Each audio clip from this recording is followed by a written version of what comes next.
सहना भवतु सहनौ भुनक्तु सह वीर्यङ्करवावहै तेजस्विनावधीतमस्तु मा विद्विषावहै। ओम शांति शांति शांति। आदरणीय दर्शक धर्मानुरागी सज्जन वृन्द, हामी अध्यात्म सन्देश युट्युब च्यानल मार्फत सत्सङ्गबाट लाभान्वित भइरहेका छौँ र यो अध्यात्म सन्देश च्यानललाई हेर्नुहुने सम्पूर्ण महानुभावलाई एकमुष्ट श्रीहरिको न्यानो अभिवादन टक्राउन चाहन्छु। आदरणीय महानुभाव, हामीले यहाँभन्दा अगाडि भक्त कति किसिमका हुन्छन्, भक्ति गर्ने शैलीका कारणले गर्दा भक्तहरू अनेक किसिमका हुने कुरा हामीले हिजो यहाँभन्दा अगाडिको भिडियोमा श्रवण गर्यौं। सज्जन, भक्ति कति किसिमका हुन्छन्, भक्तले अपनाउने क्रियात्मक व्यावहारिक अलग अलग शैली हुने भएकाले गर्दा भक्ति पनि धेरै किसिमका हुन्छन् र म आज भक्ति कति किसिमका हुन्छन् र ती भक्ति कसरी अपनाउन सकिन्छ भन्ने विषयलाई प्रस्तुत गर्न गइरहेको छु।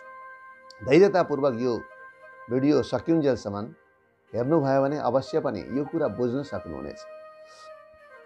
सज्जन, संसारमा सबभन्दा ठुलो साधना समर्पण हो। समर्पण नै ठुलो साधना मानिएकाले गर्दा त्यो समर्पणको नाम नै भक्ति हो।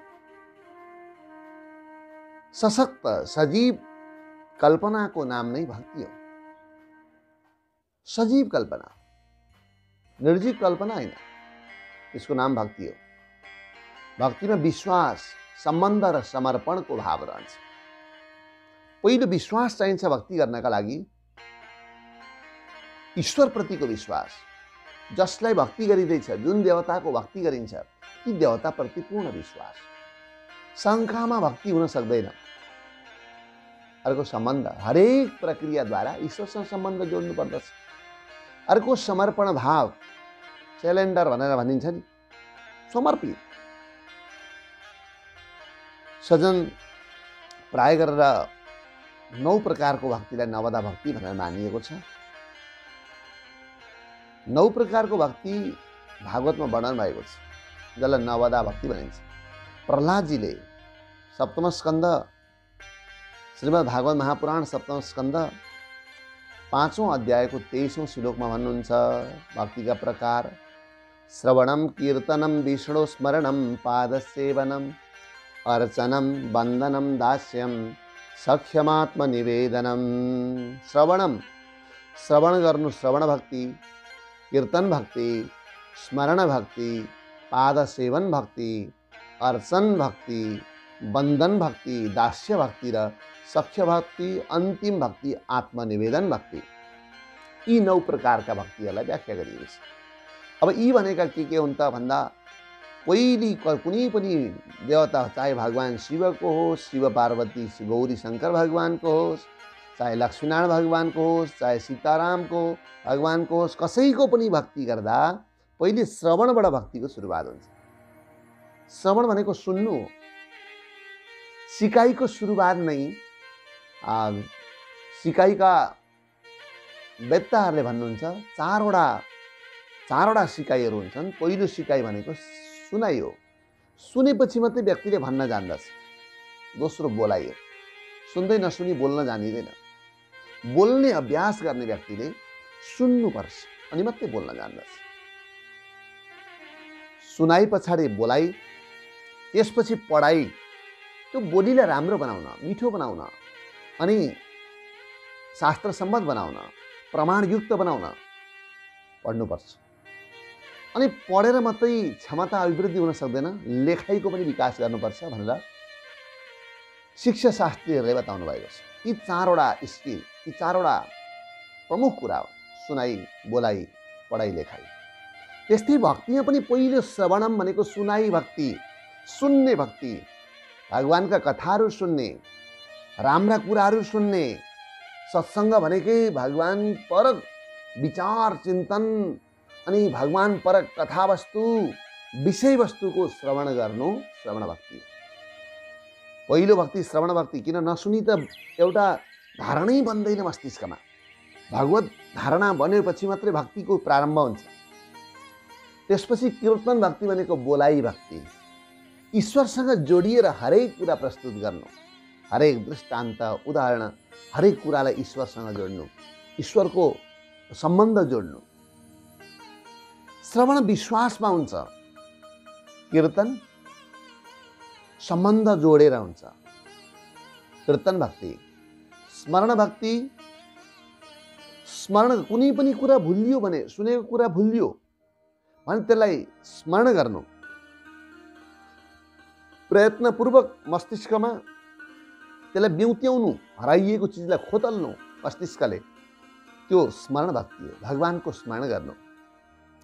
अर्को भक्ति हो पाद सेवनम, भगवानको सेवा गर्नु, अर्चा विग्रहमा सेवा गर्नु, मूर्तिमा सेवा गर्नु, मठ मन्दिरमा गएर सेवा गर्नु, अनि कुनै व्यक्ति दिन दुखीको सेवा गर्दा पनि जनसेवालाई जनार्दन सेवाको भावले हेर्नु, त्यो पाद सेवन भक्ति हो।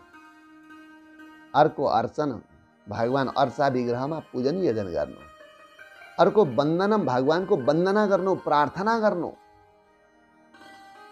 प्रार्थनामा अभेद सम्बन्ध हुन्छ, प्रार्थनामा एकाकार वृत्ति हुन्छ। अर्को दास्यम, भगवानलाई म तपाईको सेवक हुँ प्रभु भनेर भगवानसँग प्रार्थना गर्नु, दास्य भक्ति। अर्को सख्य भक्ति, भगवानलाई नि मित्र बनाउनु। भगवान नि मित्र भएपछि त कहीँ गए पनि ईश्वर त छुट्नु भएन, किन आफूसँगै हुनुहुन्छ, सदैव साथमा रहने मित्र भगवान। अनि आत्मनिवेदनम, अन्तिम भक्ति हो आफूलाई समर्पण गर्नु, आफूलाई ईश्वरमा अर्पण गर्नु। जसरी ईश्वरमा आफूलाई नि अर्पण गर्यो भने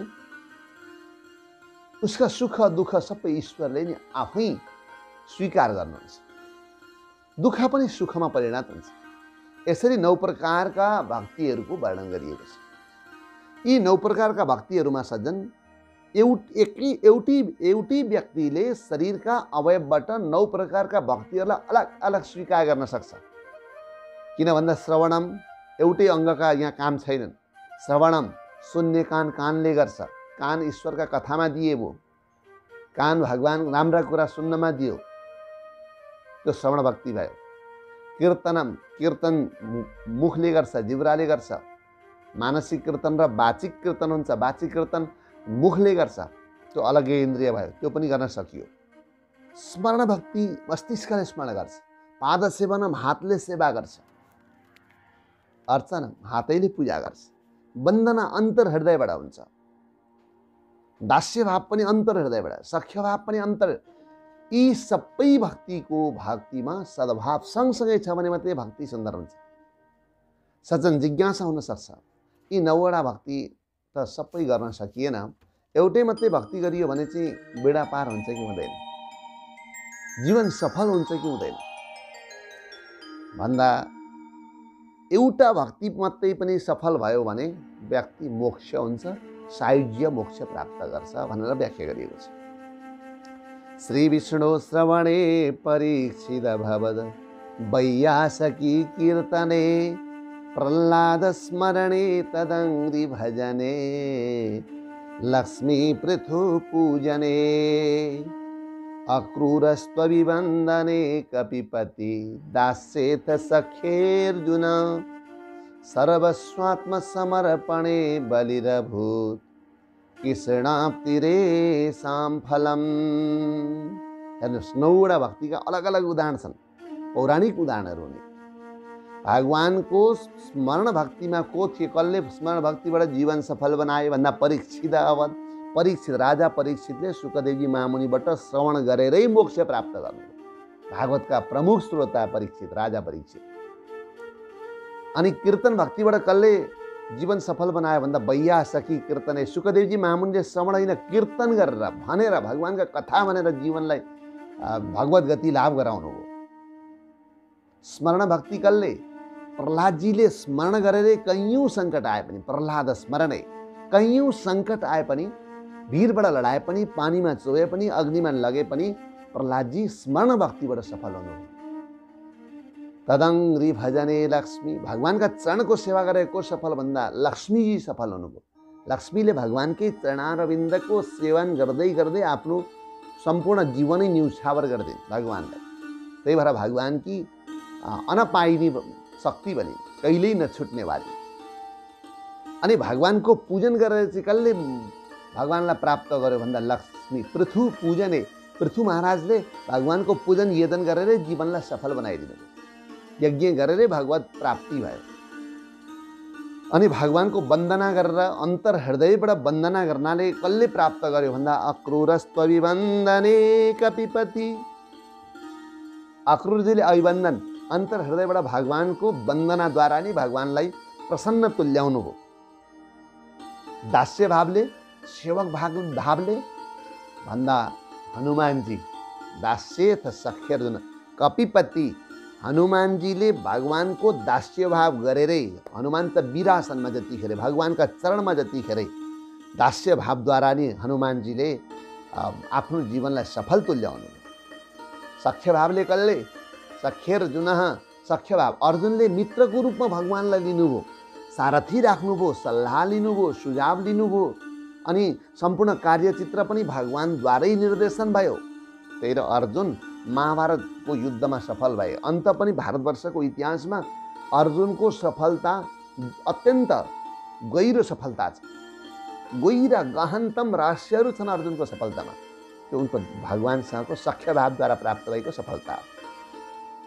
अनि सम्पूर्ण कुरा भगवानलाई अर्पण गरेर जो 9 भक्ति, आत्मसमर्पण भक्तिले कसले प्राप्त गर्यो भन्दा सर्वस्वात्म समर्पणे बलिरभूत् कृष्णाप्तिरे साम फलम।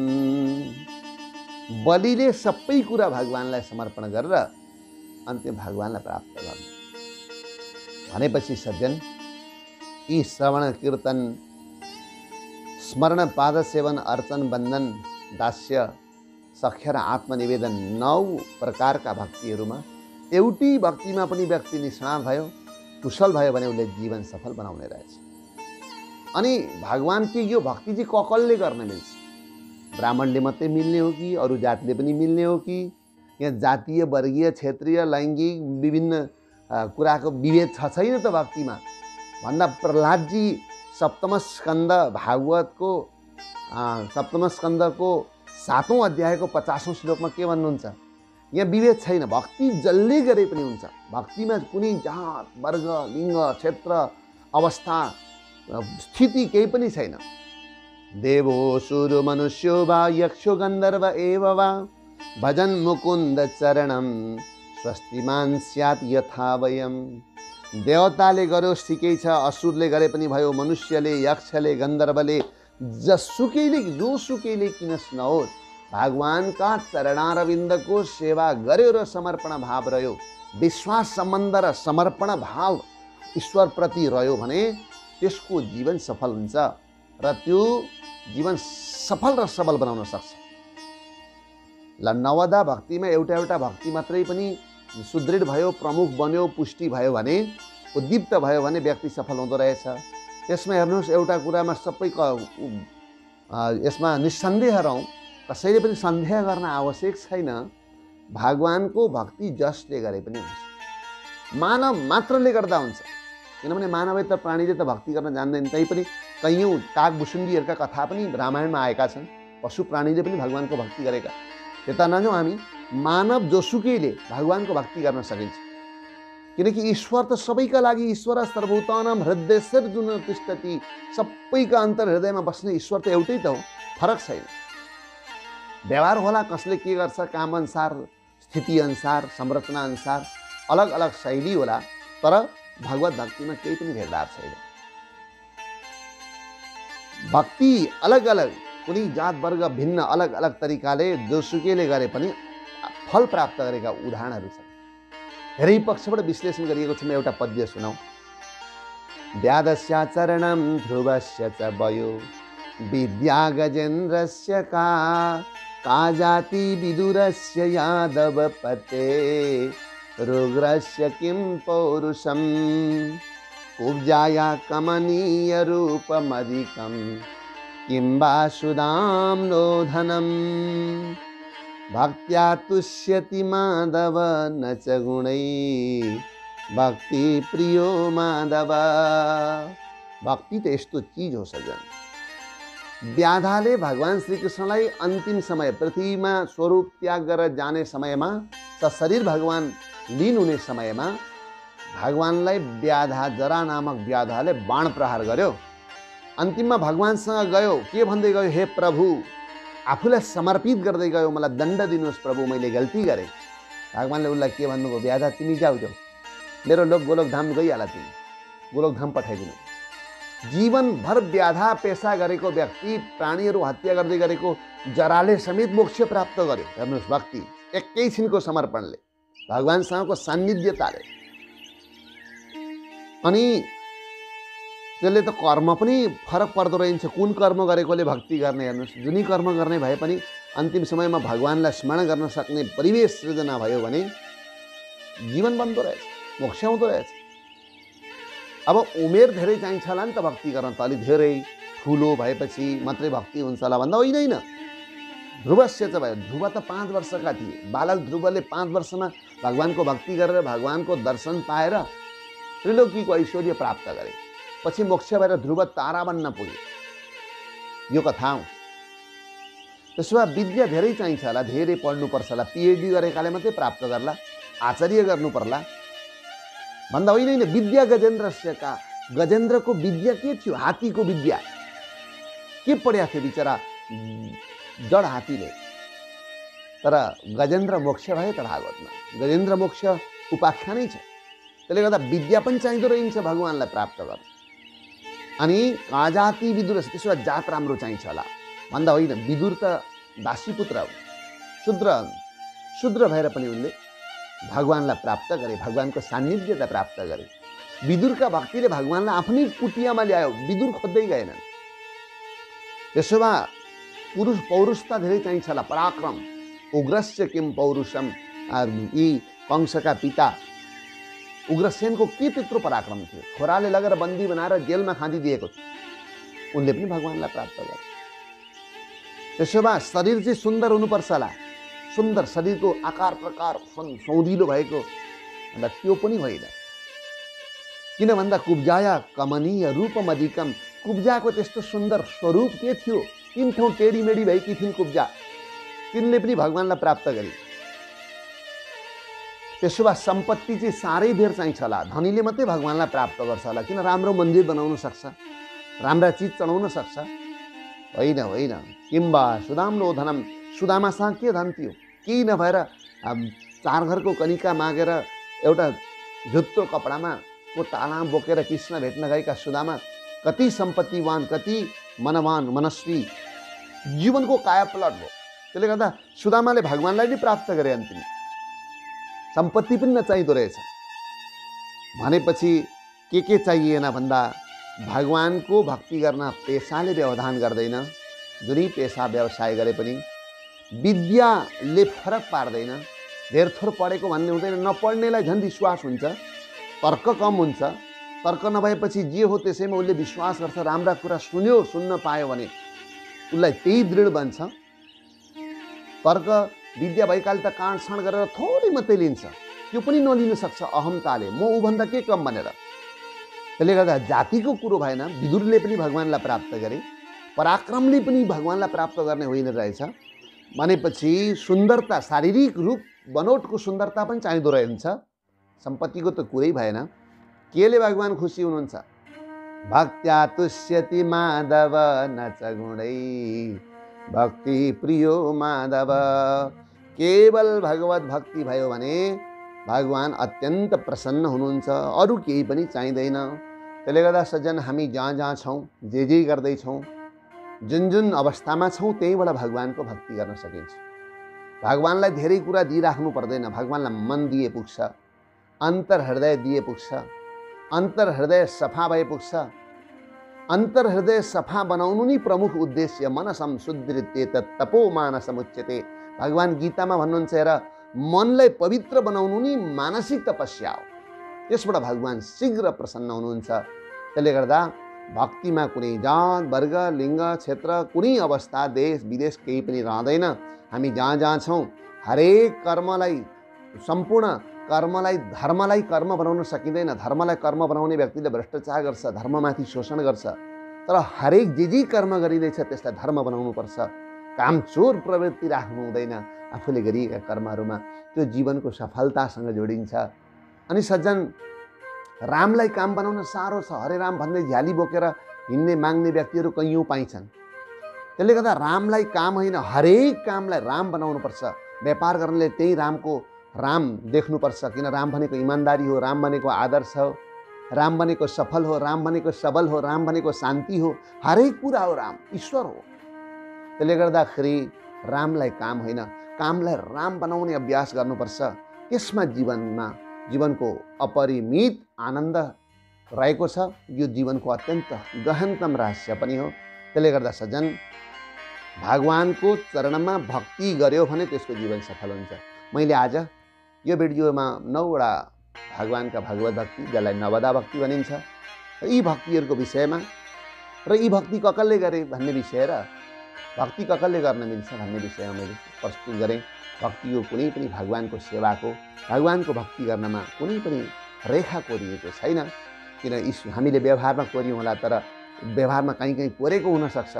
तर व्यवहार त व्यक्तिले बनाएको ईश्वरीय संरचनामा रेखा छैन।